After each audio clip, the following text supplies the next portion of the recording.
And joining us now is a very special guest, one of the greatest players in Bruins history, a Hockey Hall of Famer, one of the 100 greatest players of all time, elected to the All-Centennial team for the Bruins last year to celebrate the Centennial season. Just so many accolades and honors on his resume, and the latest being honored by the Sports Museum in Boston at the tradition coming up on November 20th. It's former Bruins defenseman Brad Park. Thank you so much for joining us here on the Hockey Hub podcast, Brad. I appreciate that. Thank you. And looking forward to this conversation. I guess we'll just start by being honored at their tradition. What does that mean to you to receive the Legacy Award for hockey? Well, I think the Sports Museum, the tradition, really kind of honors talented players that were part of the community. So not everybody gets to go there. So I'm very happy and impressed that they asked me to participate. Brad, that's a pretty star-studded group that you're going to be inducted with. Rob Gronkowski, Terry Francona, Dara Torres, Scott Hamilton, Dee Brown. Are you looking forward to having a conversation with anybody in particular? Well, I think everybody naturally say Gronk is such a character. Terry Francona, just the intelligence he had to control things in the locker room. Those would be very interesting conversations.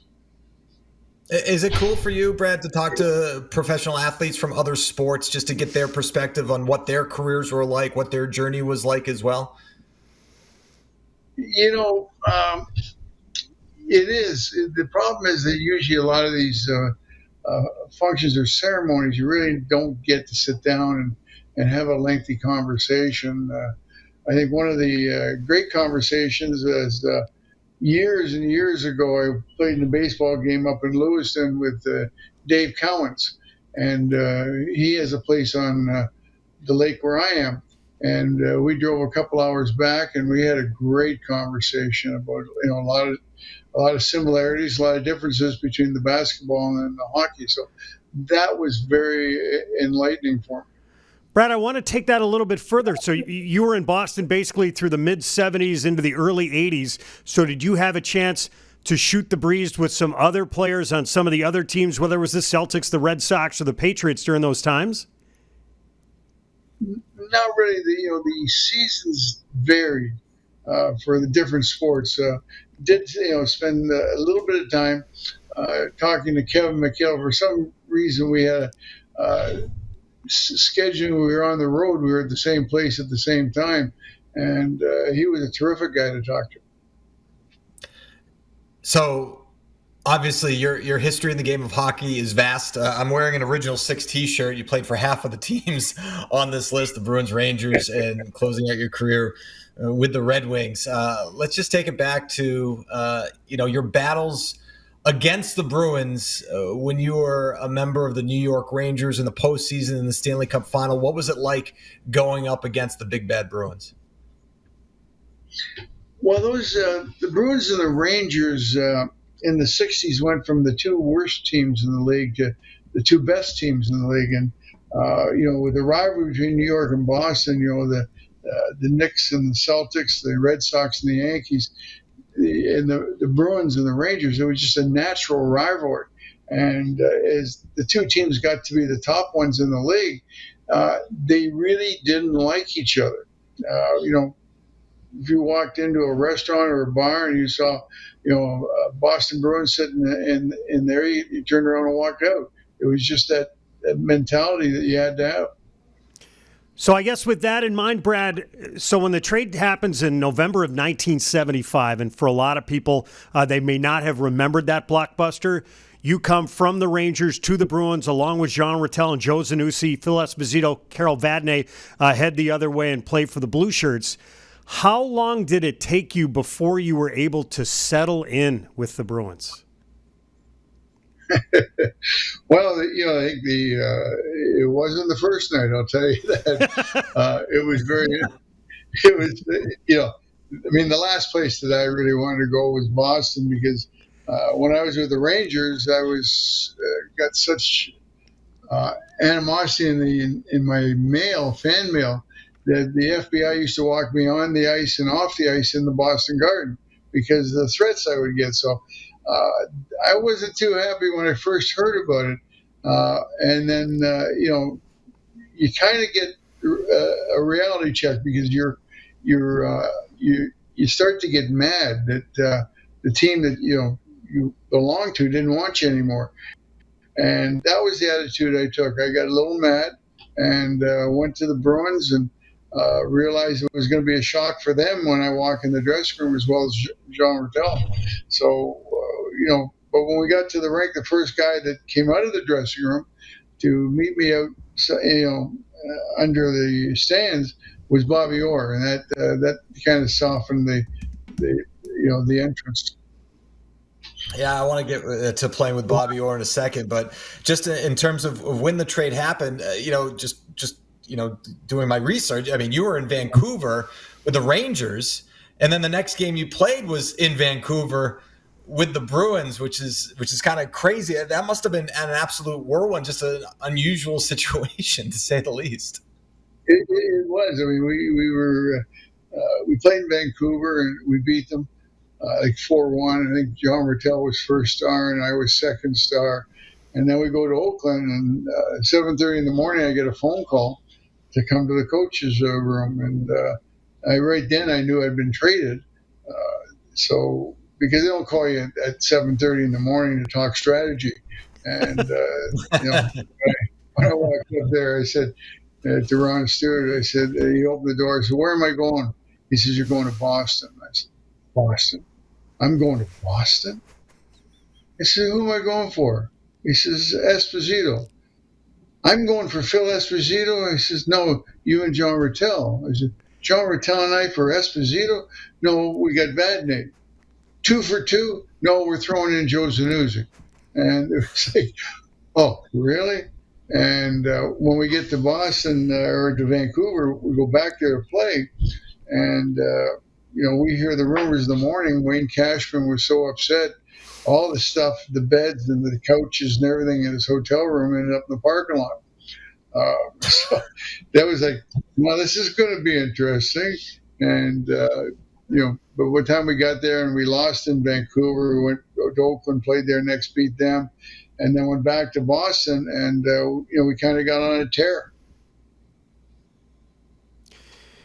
Brad, when you went from one team to the next, and you mentioned, for a while the Bruins and the Rangers were at the bottom, and then they started to move to the top, and obviously you guys had a chance to meet in the Stanley Cup final. But was there anything that struck you that was different coming to the Bruins culture from the culture you had left with the Rangers? Yeah, one of the things that was different is with the Rangers, the day of the game, we always had a team meal, and we all ate together. And with the Bruins, they didn't have a team meal. You kind of eat on your own. So, I mean, that was a little bit of difference. I think the other difference was the time it took to get to the rink. In New York, we lived out in Long Beach, about an hour and 15 minutes out of New York. We only went in for the games. In Boston, I ended up living in Linfield, and it was a 15-minute ride. So that was a huge difference, just the size of the city. I do want to just get back to something that I read, which I thought was just a great story from right after you were traded to Boston. You talk about Bobby Orr being very gracious in your first meeting with him, but what was your first meeting like with Terry O'Reilly? That's a very interesting thing. Yeah, prior to coming to Boston, I think it was a year before, Terry and I got into it. I was coming out of my zone with the puck. It was in New York, and I was making a pass, and he come from my left side, and as he came over, down he goes. And he's on the ice on his knees, and I take his head and I jam it into the ice, and I split him up the middle. And he comes after me, and we end up, in a wrestling match, we end up on the ice, and he's on top of me, and we're like nose to nose, and he's bleeding on me. And he said, "You jammed my head in the ice." I said, "You're goddamn right." I said, "You tried to break my ankle and fall on it." He said, "I did not. I'm just clumsy." So now for the next 2 games we played against them, right, is every time I played, it was on the ice with Terry, I was dancing like Baryshnikov in the ballerina. He was taking runs at me, and I'm doing pirouettes and everything to get out of his way. So now we haven't played each other in the year I got traded. And I walk into the dressing room, and there I go walk around, I put my hand out to say hello to Terry, and he puts his hand out, and he pulls it back, and he says, "I owe you." And I said, "Yeah, you probably do."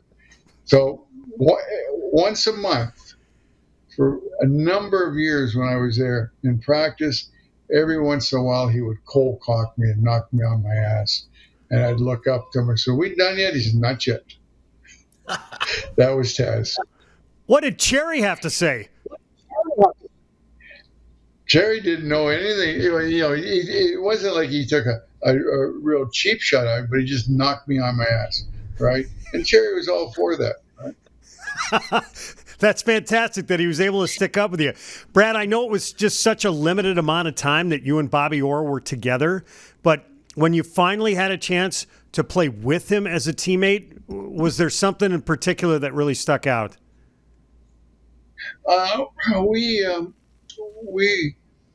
The idea was, as Don Cherry said, one of you is going to be on the ice all the time. That's what we want to do. You will be together on the power play.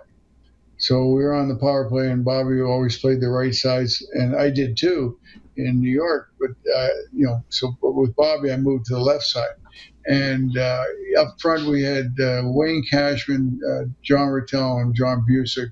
You had 5 guys that were very good with the puck, never panicked, could thread the puck through skates, over sticks, between legs. And the power play was just, Bobby, neither one of us would have a problem gaining the zone. So we always got in the zone under control, and then we just move it around. And I believe that the power play was like 50% for the 10 games that we played together.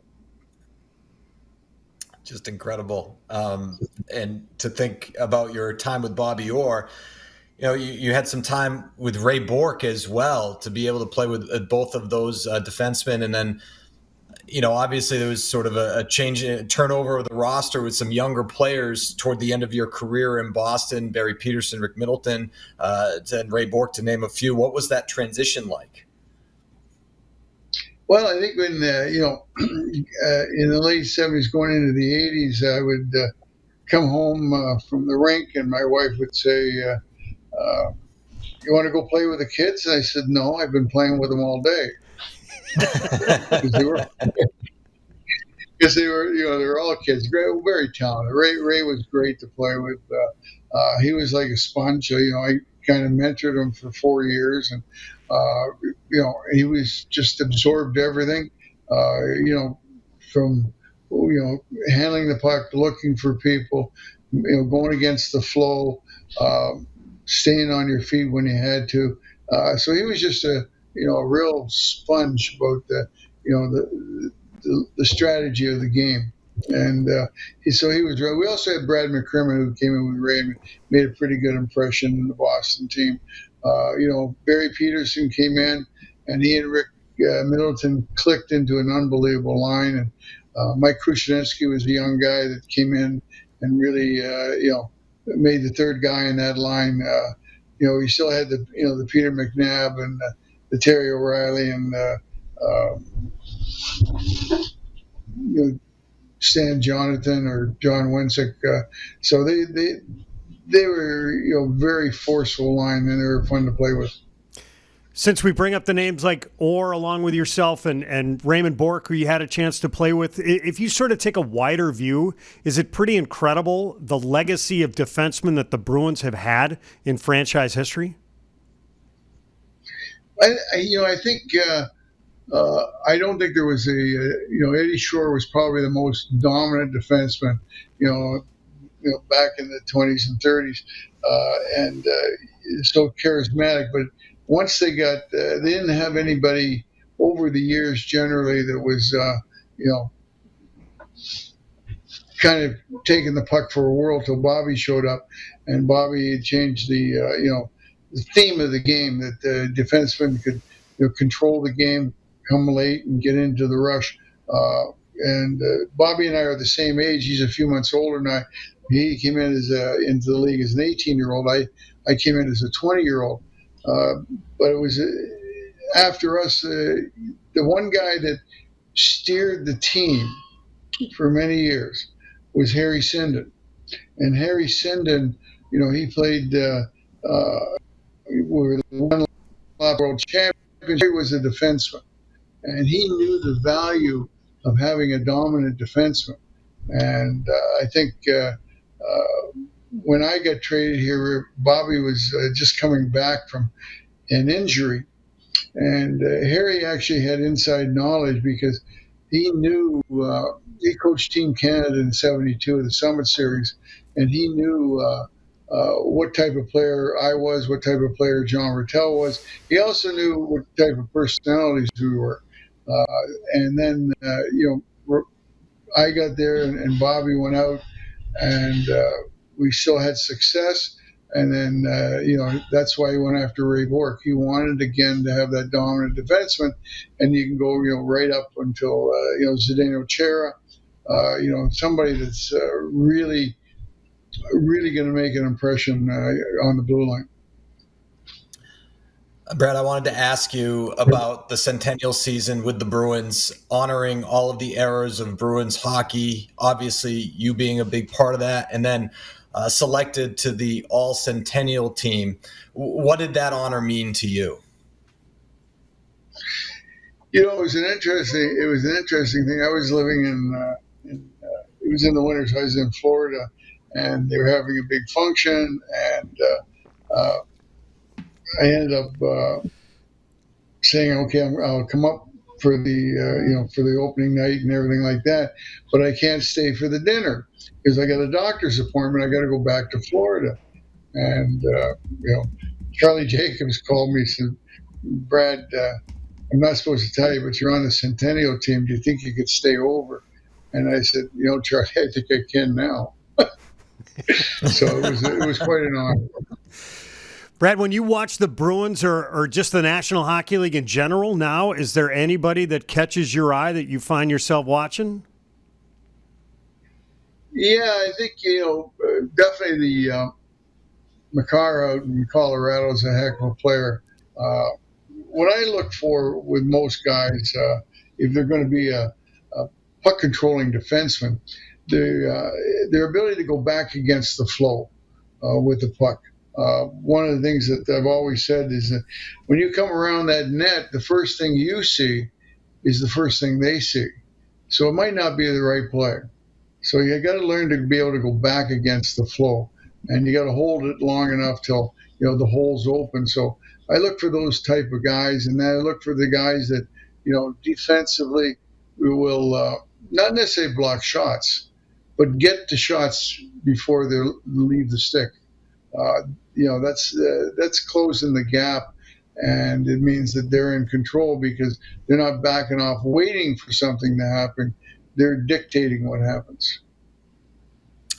Well, Brad Park, we really appreciate you taking the time to join Judd and I here on the Hockey Hub podcast. We look forward to the tradition on November 20th at TD Garden, where you will be honored along with other former athletes as well.